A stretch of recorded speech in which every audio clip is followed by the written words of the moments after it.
Yeah. Okay, hello and welcome again to my frequent guest, Professor Joseph Agassi. With pleasure.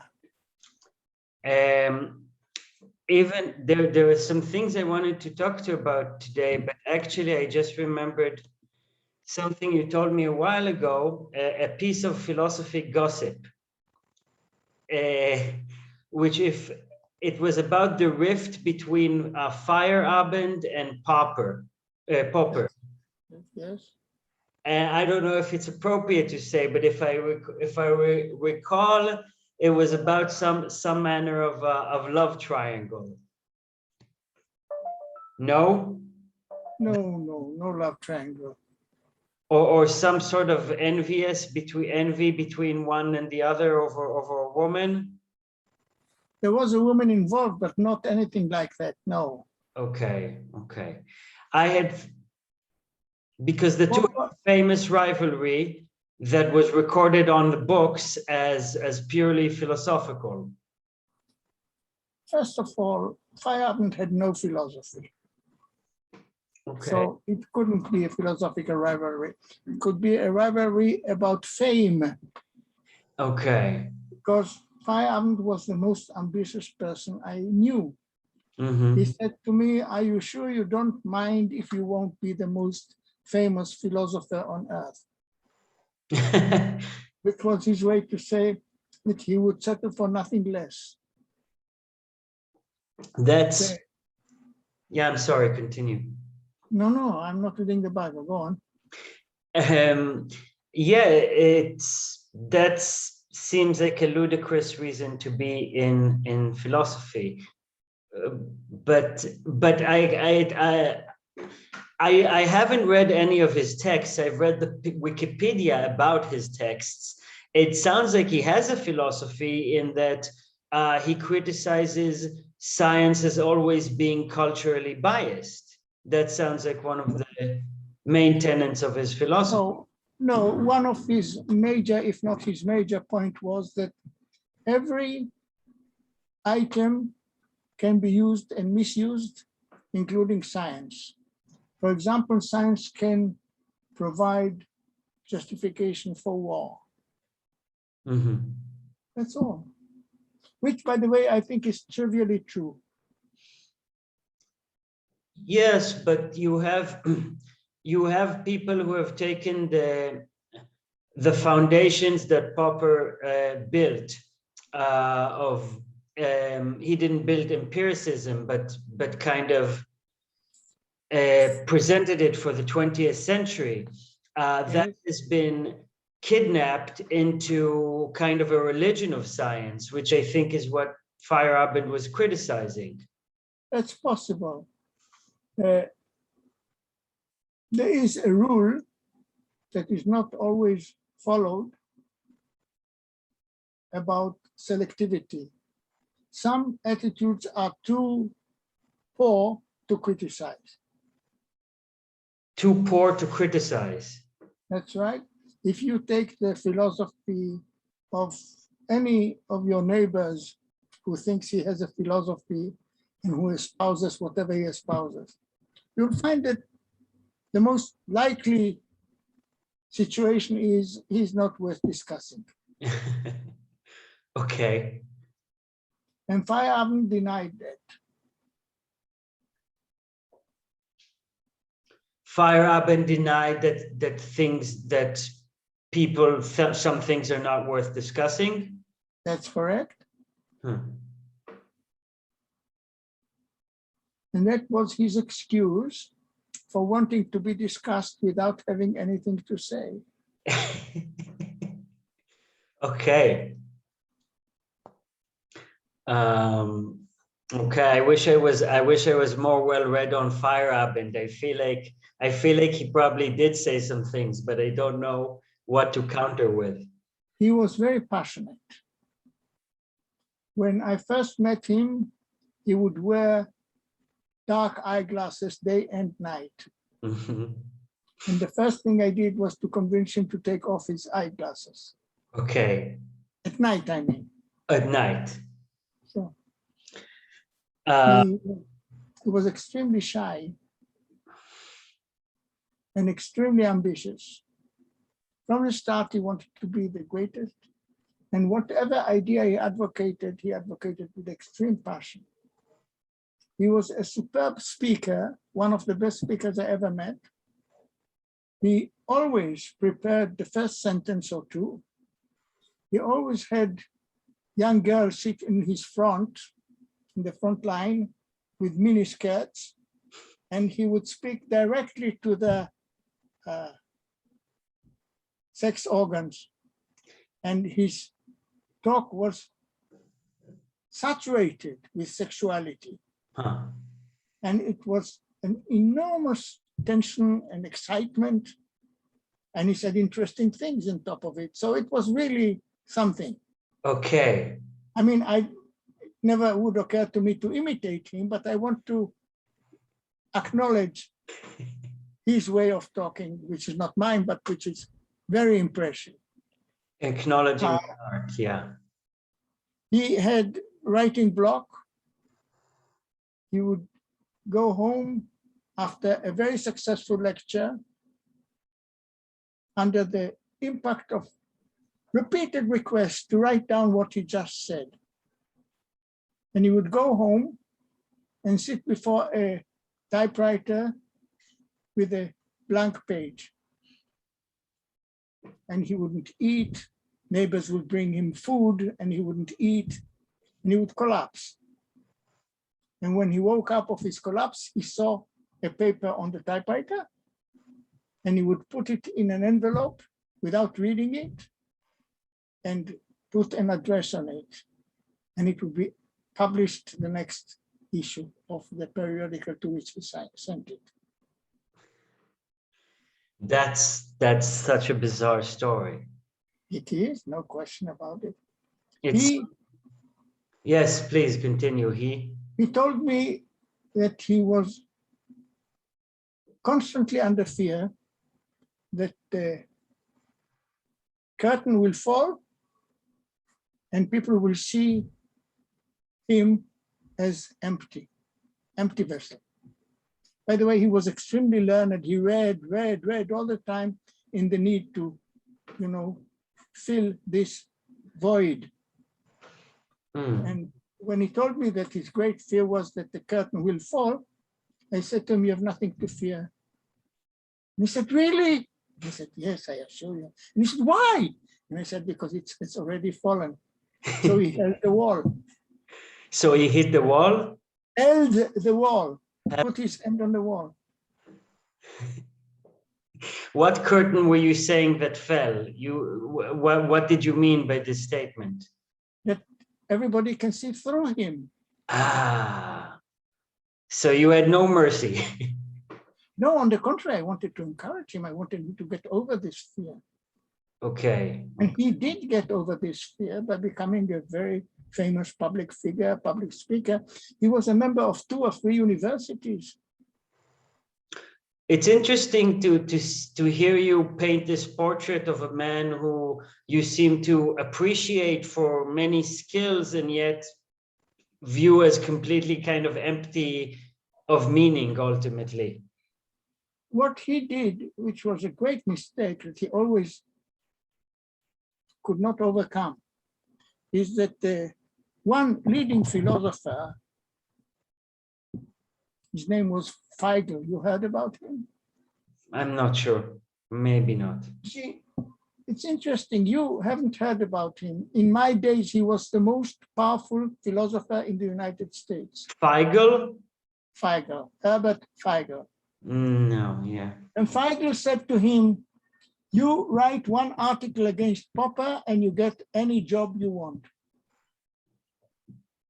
And he wrote a paper against Popper and he got the job in Berkeley. And then he couldn't stop cursing Popper. And he said of Popper's things that are ridiculous, like that he's a school teacher, that he had no original idea, that any idea that he had and expounded as a school teacher, Wittgenstein expounded much more richly.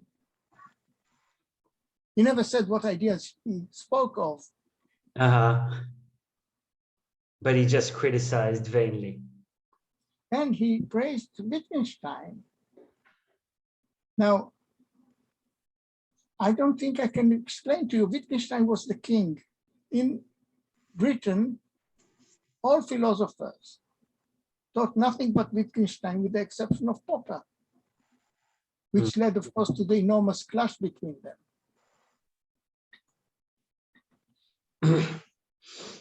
Okay.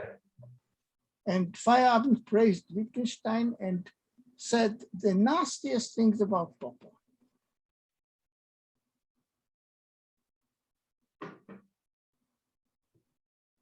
It is one of the greatest tragedies of academia that the rivalries paint the narrative of what people learn and how philosophical thought evolves. Boils down a lot of it to who hates who. No. The most important philosophical debate in the 20th century was between two physicists, between Einstein and Niels Bohr.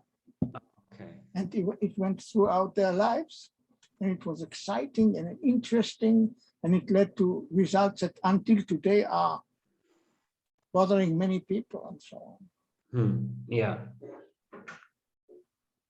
I think Wittgenstein, in my opinion, was an episode in the history of philosophy that will be forgotten, perhaps mentioned in one sentence or two.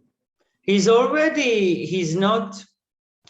not one of the, his name is well known, but he's not one of the prominent names like, I don't know, Kant or Spinoza or. At the time he topped them all. He was the greatest of them all. There was a philosopher called Hintikka, who was rightly one of the leading philosophers, most impressive and influential philosophers. And he said that Wittgenstein was one of the greatest geniuses of all time, not only in philosophy. What is his school of philosophy? I don't even know for Wittgenstein. Oh, Wittgenstein said one thing. Yeah. There is no philosophy.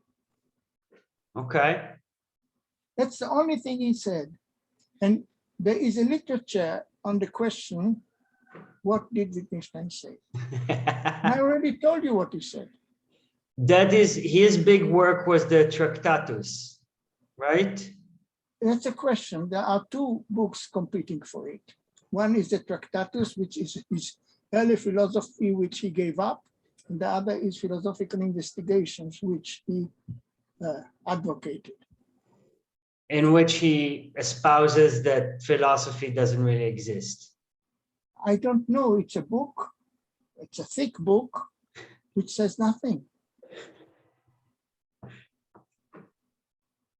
It's ruminations. It really is a painful book to read. I wrote a book about it, but hopefully not as painful as that one. I hope so, yes. Okay, so switching topics. In our talks, these podcasts have been about largely psychology issues. Because I've always appreciated how the insight that you have into psychology, even though that's not the lady that brought you to the dance, so to speak. It's the lady that brought you to the dance. You are a professional psychologist. Right, exactly.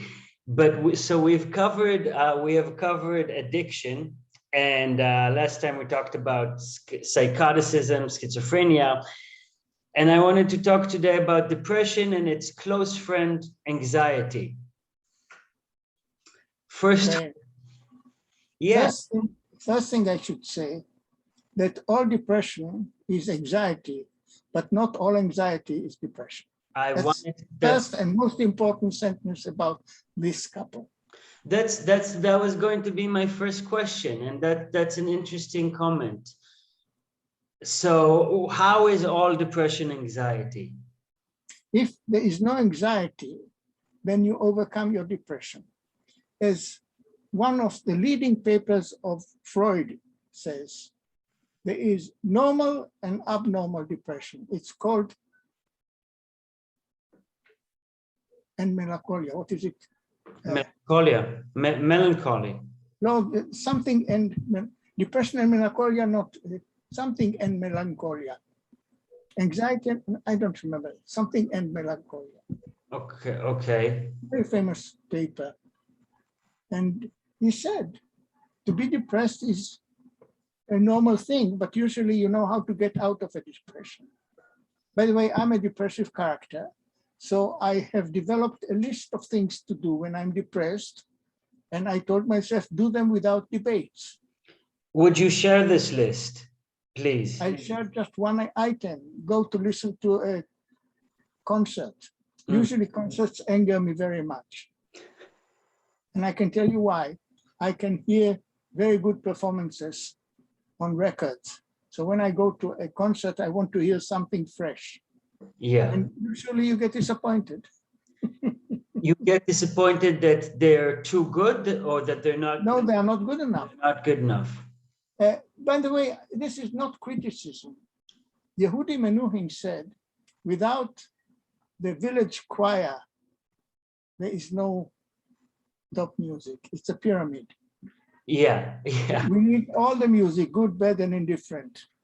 So but the fact, yeah, sorry. Yeah, so the hygiene aspect, this is what's called in the psychology terms behavioral activation, making yourself go out of the house to go see something. No, there are two things. First of all, there is hygiene. Let's say when people annoy me in a conversation, I apologize and put the end to the conversation. This is hygiene, preventing a situation that depresses you. Yeah. But this is another thing.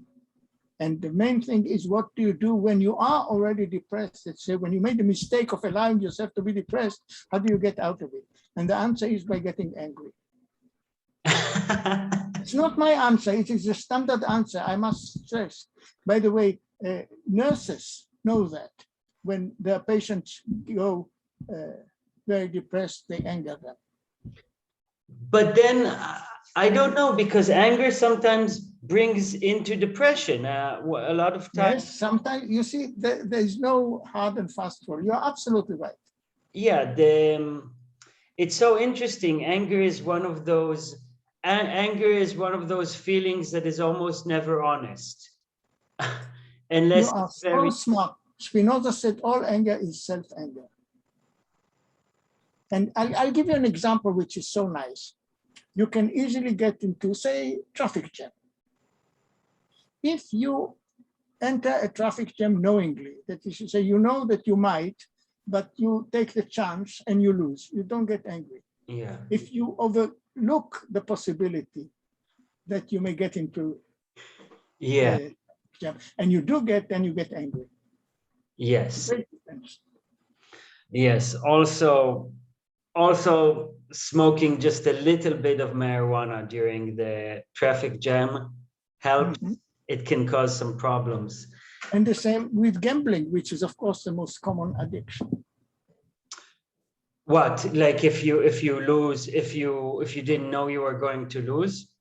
You ignore the possibility. See, in all the gambling places, they put a big notice.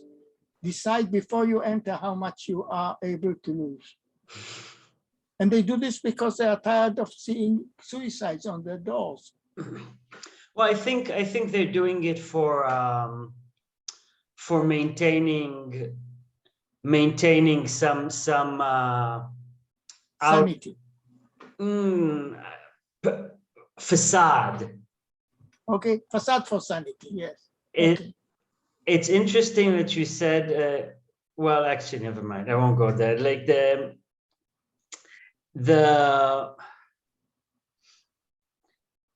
okay, I will go there because I can't think about anything else. When you said suicide on their doors, I heard that's actually an ancient Hungarian curse that people would do that to people. Yeah.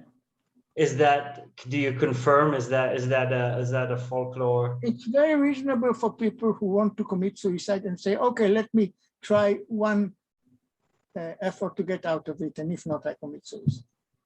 Yeah. Very possible. People forget that the fellow who started FedEx was broke and at the end of the tether, and he had a few dollars, and he went to Vegas and got enough money for FedEx. Wow. Now you know who supports FedEx. I've I've never heard of that. That's a well-known story. It's not my research or anything.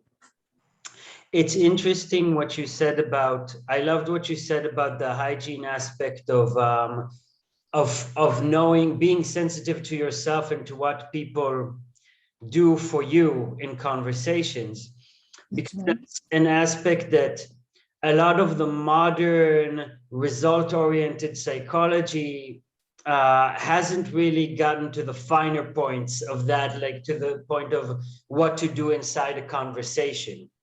Let me tell you what I think is the reason for that. Yeah. The reason for that is a certain moral theory. Our received morality is that you are no good. You are lazy, you lack self-awareness, you lack self-control, and so on. I don't want to insult you beyond the necessary limits. Yeah. That's, Beyond that's what's absolutely needed. You are a nothing and a nobody. Yeah. And the worst of it is that whenever you have something to brag about, it gives you a big head. You cling to it and you say, you see, I'm good at whatever it is, and that proves me somebody. Yeah. It's so very strange. Of course, the most important moral position to start with is what Janusz Korczak said, self-respect. First of all, you learn that you are a human being like your neighbor. And, Yeah. I don't know if you know, Nachman of Breslov said, in order to love your neighbor like yourself, you have first to love yourself. Ah, that's clever. That's very nice. So the ability to see yourself as someone else, which I think is the most important item in running normal everyday life, to see yourself as your neighbor or through the eyes of your neighbor. Yeah. Much to expect. We don't teach it, but we should.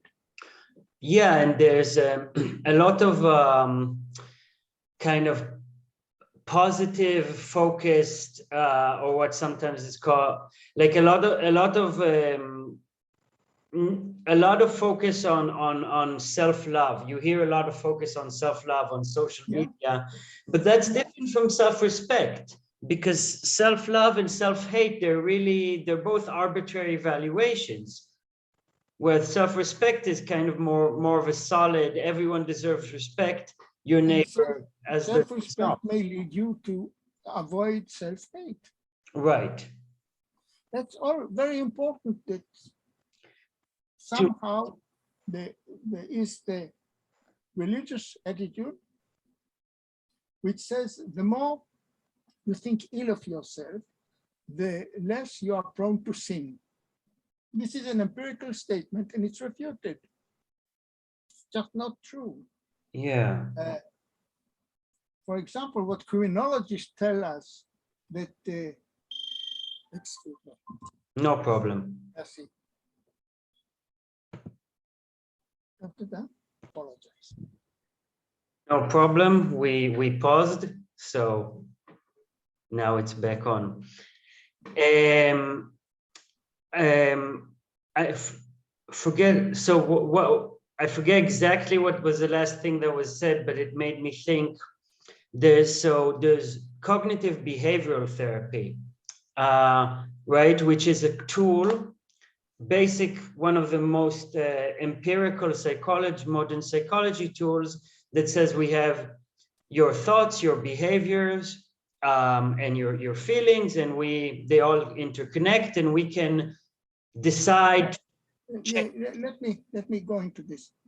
Behavioral therapy mostly rests on theory of behavior called behaviorism, Yes. which is below criticism. No, come on. But, It is at least worthy of criticism. but there is one behavior therapist, Joseph Volpe, who was not quite a behavior therapy and not quite a Freudian, but a mix of both. And he developed a behavior therapy that does not depend on any theory, but on common sense.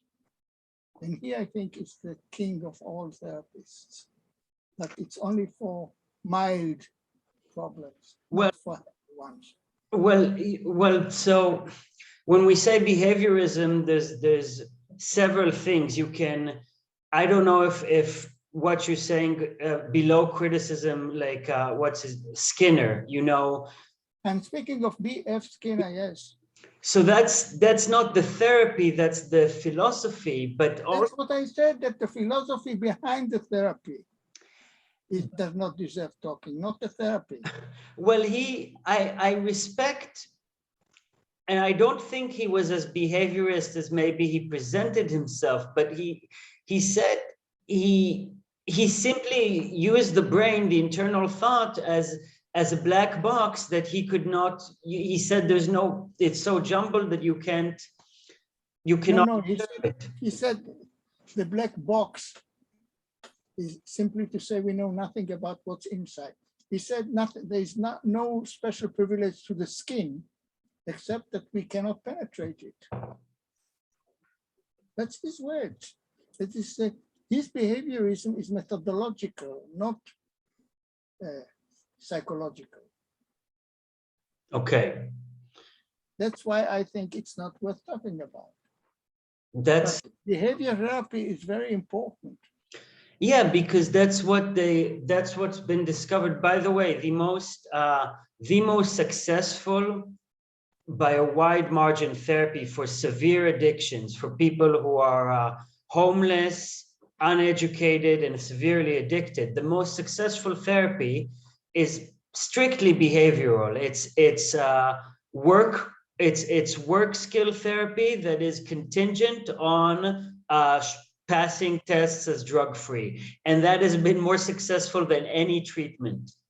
I agree, and I want to stress that the success of behavior therapy is in its superficiality. Therefore, it needs no backing, except empirical one, which you're saying rightly. We disagree. Okay, I was just taken aback by the complete dismissal of the philosophy. Well, I think B.F. Skinner has earned it, honestly. Okay, but what I wanted to speak actually about the cognitive part of CBT. It is tied, but you know, the cognitive therapy where people observe their own patterns of thinking, the automatic thoughts. Oh, I'm not good enough. Oh, this always happens to me. Everybody hates me. You are lovely. You are lovely. You see, what you show now is that the behavior therapist says that he does not discuss ethics, but in fact, he smuggles common sense ethics in extremely small doses. Is that what I did now? I don't understand. That's what you did now, exactly. Okay, please, how did you can wind it back and hear yourself talk, and that's exactly what you did. Okay, how? What did I do? I don't understand. You spoke of self-worth, for example. Well, I was going back into discussion, into depression, and talking about the point I was going to reach was the one about editing, that they are taught in psychology to edit your own thought cycle to decrease depression. The question is just technical. She doesn't want you. And either she doesn't want you because you are no good, or because she just, you know, she has other interests. She looks for other men. She looks in a man for qualities that you don't have. Everything happens. And what happens to you, we don't quite know. But if you are trained to think poorly of yourself, then you know that she doesn't want to be called, and so on. You know, I don't want to Yeah. emulate this ridiculous conduct. And that This is what the kills. yeah, that is the interesting thing, that you are taught that you are undesirable because your thoughts are inappropriate, and because you think you're undesirable, you're Because you taught. are no good. You are no, by the way, your parents tell you that you are no good in order to make you better. Of course. How But else? they don't know what they do. Of course not. That's it. So you see, we are really in too much of an accord to have a discussion about this. It's clear that parents try to do good and do bad. Yes. And it's clear that we want to have self-respect, and we do everything to sabotage it. And the worst of it is that ever so many teachers I know cannot bring themselves to say a good word. I think these people should be paid salary in order to stay home. For sure, yeah. Yeah, I have always detested the teacher that says 80 is for the best student, 90 is for me, and 100 is for God. Yeah, it's really very bad, but quite generally, you know, there are golden ages. Yeah. And I was interested in the question, what makes for a golden age? And it turns out that in the whole literature, there is only one paper about the question. Okay. Yeah, but you, okay. Yeah. And I can give you the answer in one word. Yes. What causes golden ages is encouragement. If you read about the Renaissance, you'll find enormous stories about encouragement. The most obvious one is about Leonardo. When Leonardo was an apprentice, and the apprentices were given to complete paintings of their masters, you know, to end the edges, the unimportant parts of the painting. And Leonardo excelled, and his friends told the master that he excelled. As a kid, I think that's what made him. There are many stories about the Renaissance that show how encouragement was so very important and a common currency. And that really is kind of the opposite of what's done in higher education these days. And intentionally, that is to say, what you are saying is true, not in accident. Yeah. I remember when e-cigarettes were coming out, me and my friends in the nicotine research lab, we had so many ideas to get right off the bat. And the old tobacco researcher who was in the game for 40 years, just everything, you have to be cautious or you don't understand. And that's right. Yeah. And it was interesting to see, because it was a time where you saw a new literature being shaped. And that's right. And whenever you have a good idea and you try to elaborate a bit, there will be many good friends who will do you the favor of telling you that your idea is no good. That you're shit. Yeah. Yes. If you know your place, at least it will hurt less. Everybody, yes, everybody fits in their places. It's terrible. It's, our education is so misanthropic and often quite unintentionally. Well, that's optimistic. Oh, there are, of course, many misanthropes amongst your teachers, but I'm speaking of the better ones. Okay. And the better ones are those from whom you expect encouragement more. And when you don't get it, it's hard. Yeah, I have, yeah, in psychology, this is true. There was this one guy, one clinical supervisor who I was always very excited to work with him, and I tried very hard, but there were people who dismissed him completely, didn't take any notice of how brilliant and helpful he was, and he encouraged them just the same, and they would almost spit in his face, and it didn't matter to him at all. He just encouraged very everyone. nice. It was, yeah. Magnanimous, yes, very Uh, nice. Magnanimous is the word. I wanted to ask you about a concept. We've been agreeing on a lot of things. I wonder about this. I have talking to some friends who struggle with depression, who have struggled with depression all their lives. Sometimes they feel like they are addicted to melancholia, or sometimes someone has even told me this. Like the self-concept, the story. Yeah, allow me to correct you, not to melancholia, but to the adjacent self-pity. And why is it addictive? Is it because it's comfortable? Self-pity is very comfortable. Because it's, I yeah. don't know why, but I know that it's very hard to fight it. And I remember when I managed to overcome it, and then I had music by Rachmaninoff, and I was drawn to it, and I said, stop. Okay. You had like a moment of clarity. Rachmaninoff appeals to your self-pity all the time. Oh, okay. So you stopped the music and stopped the... By the way, he suffered depression. Years he did nothing, and he came out of it when he wrote his second piano concerto, which is so very famous, which is, oh, slush all the way. Slush, as in dirt, or what? No, as in melting snow. Okay. I don't understand the value of slush as it pertains You to... can slide on it easily. Oh, okay, okay. It's smooth.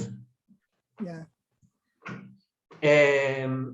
But then the depression seems to exist beyond the narrative. It's bound to narrative, but it's also kind of like just a black hole in the soul sometimes. This is I told you, Freud, now I remember, Mourning and Melancholia. Now I remember the name of the paper. Okay. And Freud said rightly, mourning is a normal response to disaster, death, and so on. But beyond a certain point, it becomes melancholia, becomes a mental illness, becomes addictive, as you said. Right. And Mourning and Melancholia is one of Freud's better papers. Yeah, and I don't know. For me, it is a mystery because it feels like beyond narratives. It feels either chemical or spiritual or both. That there's just some you identified yourself as a depressive. I don't know what that is defined for you. For me, Well, I can tell you, yeah. if I don't take care, I get depression, in a depression. My normal state is depression. And of course, I'm never there. So you're very disciplined in this specific point. In this it was for me life or death. Yeah. Ironically, when one is most depressed is when discipline is hardest to maintain. Oh, decidedly so. And the worst of it is the people say you need strong will. My salvation was a recognition that there's no such thing as strong will. What is there? Will. Just will. The people say you want to stop smoking, but you have no strong will, and that's not true. You go to a doctor and he tells you that you say you have cancer, and then many people just have stopped smoking already. Yeah. Not all. Not Some all. people die of cancer with a cigarette in their mouth, but that takes a decision. Yeah, yeah. It's the 80-20 split of sorts. Yeah. Yeah, anything within the realms of physical reality and possibility, anything is, you can do anything if it's the most important thing or if it's the only thing. Yes, it depends on how much it means to you. And this is given. And people forget that there are things you can manipulate and things you cannot. And when you try to manipulate what is impossible to manipulate, then of course I tell you, you simply have weak will, and that's not true. Yeah, yeah, this is, For example, if you have to stop loving her. Now, the greatest American novel is Great Gatsby, about a fellow who couldn't stop loving her. And it's disastrous, but that's that. so those are things you cannot manipulate. That's right. Some people, yeah, that gets into the black box that Skinner had such a trouble with, because for some people they can Yeah, stop. but Skinner believed in induction, and he forgot that we can make a theory about the black box and test it. I never understand what induction is. Induction is having a theory evolve out of the observations. Okay. And you say you don't understand because it doesn't. It is true enough, but the theory says that it does. The inductive theory says you have too much imagination and imagination gets in the way of learning. So stop imagining, just observe the facts and let the facts lead you wherever they do. That's the theory of induction. Okay. It doesn't work because you can't exist without a theory, and to begin with facts is impossible. Yeah, because you have to have language construct the observation. For example, yes, this is the Sapir-Whorf hypothesis, that you can't have a language without theories that are prejudices. Yes. Okay. I think we covered a lot of ground today. Oh, yes, we did. Okay, I thank you very much as usual. You're most welcome. It's a pleasure. Okay, so we say goodbye for now. Goodbye for now.